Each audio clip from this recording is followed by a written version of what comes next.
Oh, hey everybody. Welcome back to Hustle Every Day. I'm Daniel. What's this? This is a hydraulic wire crimper. I'm glad you asked. This is what we're going to be taking a look at today.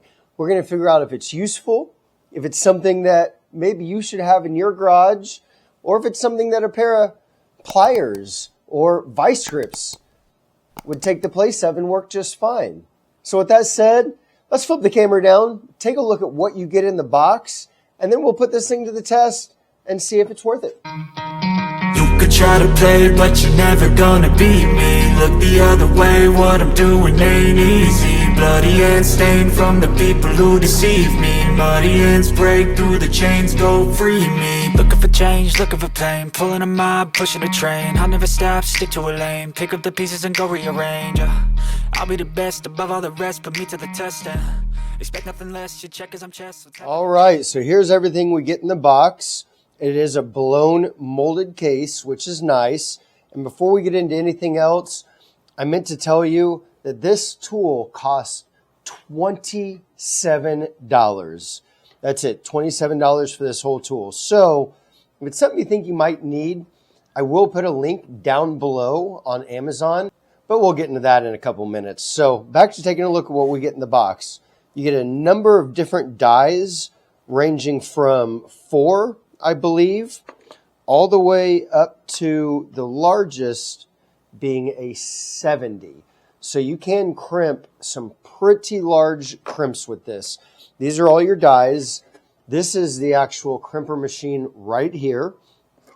They do give you a bag of seals and a little Allen wrench, I'm guessing, to be able to take it apart and service the unit, maybe change out any hydraulic fluid or anything of that nature. And ironically enough, it does say 4 through 70 right there. So I was accurate in assuming it was a 4 through 70. On the unit itself, you get the crimping head, a little valve that states on and off, which to me doesn't make a lot of sense because off is actually how you start the crimp and on is how you loosen it. So I think it'd be better listed as tighten and loosen, but it's what you get when you get something from China.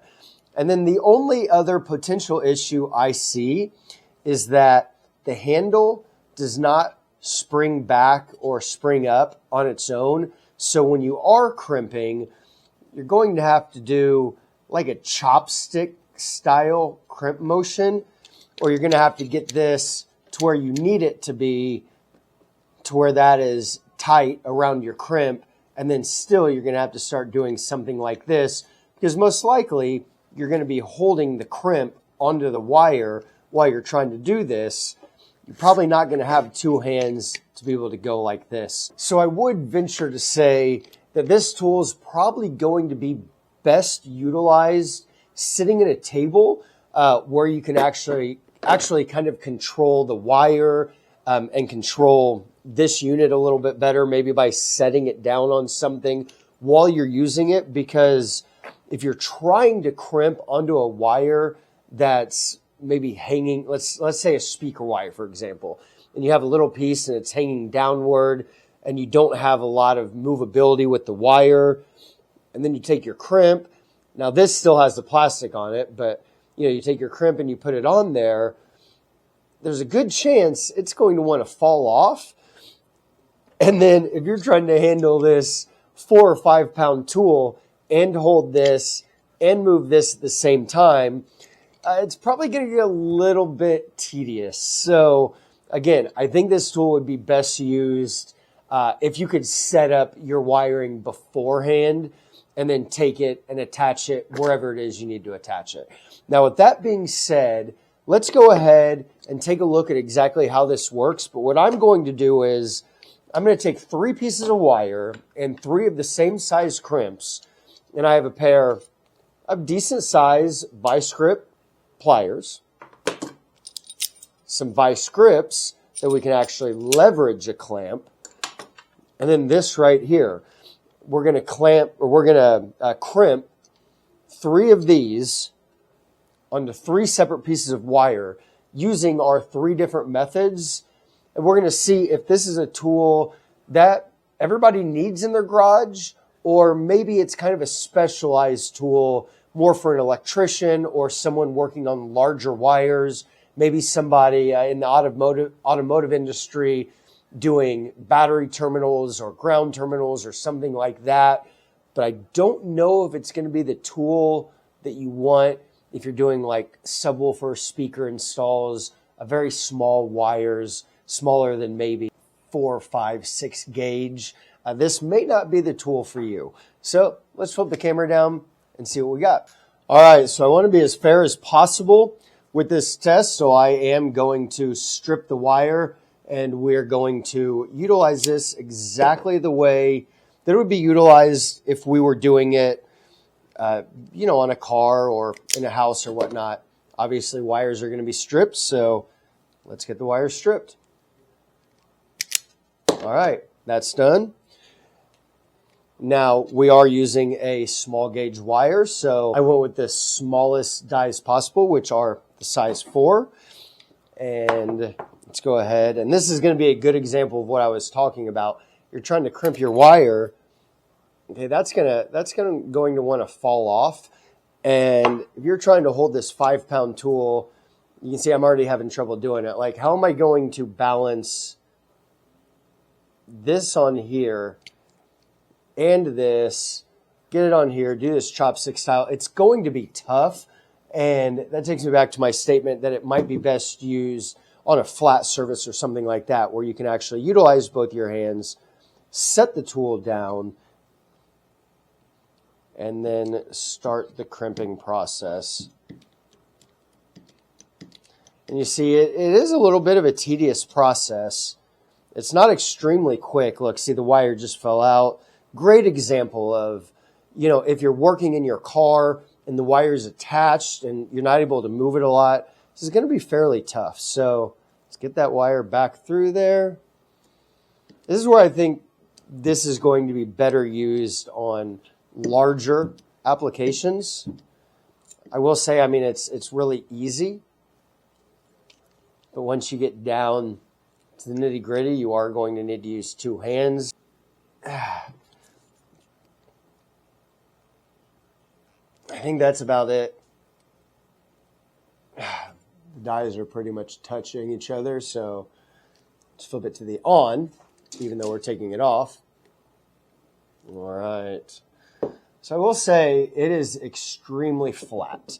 It's on there. I'm not going to pull on it as hard as I can, but you can see that it is crimped really, really well. So next, and this one is a little bit smaller, the hole is, but that hole is the exact same size. Same size crimps, different size terminals. So on this one, we're just going to use the vice grip pliers. When I do it this way, I just like to get on the end. I can tell you right now, this is already a bit of a pain, but we're getting it. My knuckles just popped.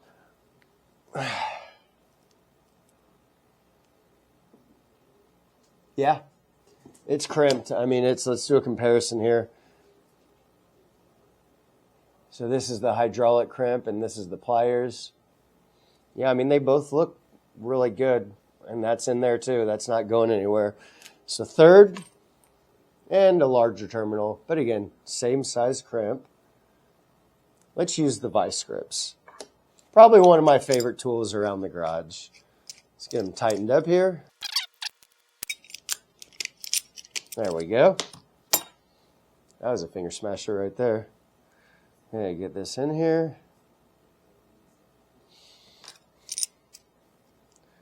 Come on. And crimp.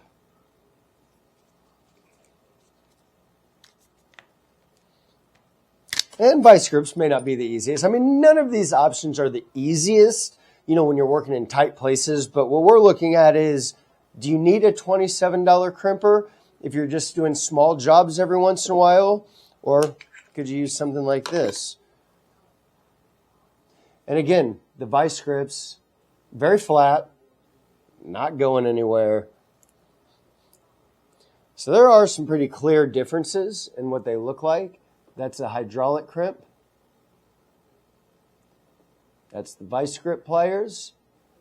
And that is the locking vice grips. So the big question, do they work? Heck yeah, they work. They work really well. But is it something that you necessarily need to have in your garage? No, not at all. I would not say this is a necessity, but if you have $27 burning a hole in your pocket and you got a little bit of room in your garage for a blown mold case, then yeah, go ahead and get one. And if you want to get one, I will put a link down below in the description. I will find the most inexpensive option possible that is equivalent to this one here so that you folks do not have to search around. It is an affiliate link. It does help me a little bit, but I'm also going to help you out. So with that said, guys, please hit that subscribe button. It would really help me out a lot. Hit the like button if you liked this video. But most importantly, you folks have an incredible day. Never stop hustling. And until next time, take care. Rearranging my life